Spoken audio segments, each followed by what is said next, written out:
బంగారం గురించి తెలుసుకోవాల్సిన ముఖ్య విషయాలు. బంగారం అనేది విలువైన లోహము, రసాయనిక మూలకము. ఆభరణాలలో, అలంకారాలలో వీటిని ఎక్కువగా వాడుతుంటారు. స్వచ్ఛమైన బంగారం అనేది కొద్దిగా ఎరుపు ఛాయ కలిగి పసుపు పచ్చగా ఉండే సాంద్రతను కలిగిన మెత్తని లోహము. పురాతత్వశాఖ శాస్త్రవేత్తలు 40,000 సంవత్సరాల క్రితం స్పానిష్ దేశంలో పాలియోతిక్ కాలానికి చెందిన మానవులు నివసించిన గుహలో బంగారు ముక్కలను గుర్తించడం జరిగింది. కొందరి నిపుణుల అంచనా ప్రకారం బంగారం అనేది క్రీస్తు పూర్వం 5,000 సంవత్సరాల క్రితమే ఈజిప్టులో వాడినట్లు ఆధారాలు ఉన్నాయి. బంగారం పాదరసంలో కరుగుతుంది. ఇలా పాదరసంలో కరగటం వల్ల ఏర్పడిన మిశ్రమాన్ని ఆమల్గం అంటారు.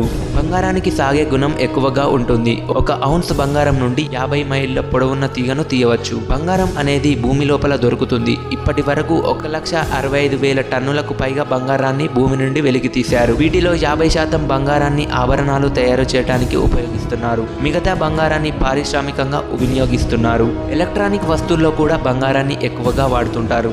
దీన్ని కంప్యూటర్, ఎలక్ట్రానిక్ పరికరాల్లో కనెక్టర్లుగా ఉపయోగిస్తారు. ప్రపంచ బంగారు సమాఖ్య ప్రకారం ఒక సెల్ ఫోన్లో 50 మీటర్ల గ్రాముల బంగారం ఉపయోగించే అవకాశం ఉంది. బంగారానికి పరారుణ కిరణాలను ప్రతిబింబింపజేసే లక్షణం ఉన్న కారణంగా అంతరిక్ష ప్రయాణికులు, వ్యోమగాములు ధరించే దుస్తుల తయారీలో వాడతారు. కొన్ని రకాల ఆహార పదార్థాల్లో కూడా E175 అనే బంగారాన్ని ఉపయోగిస్తారు.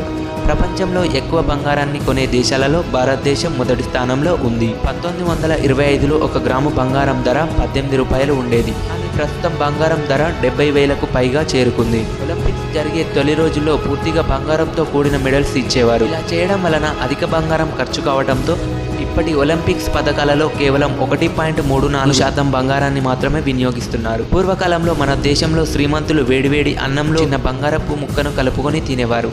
ఇలా తినడం వల్ల ఆయుష్ పెరిగి అనారోగ్య సమస్యల నుంచి బయటపడవచ్చని వారు నమ్ముతారు.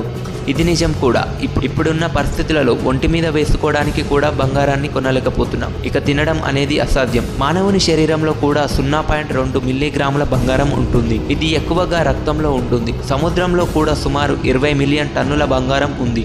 ప్రపంచంలోని ప్రజలందరికీ పంచినట్లయితే ప్రతి ఒక్కరికి సుమారు 4 కేజీల బంగారం వస్తుంది. బంగారాన్ని కరిగించి ద్రవ రూపంలో ఇంజెక్షన్ ద్వారా మన శరీరంలోకి ఎక్కించినట్లయితే క్యాన్సర్ను నిరోధించడానికి ఒక కారకంగా ఉపయోగపడుతుంది. ఇటువంటి మరిన్ని ఇంట్రెస్టింగ్ ఫ్యాక్ట్స్ కోసం మన ఛానల్ని సబ్స్క్రైబ్ చేసుకోండి.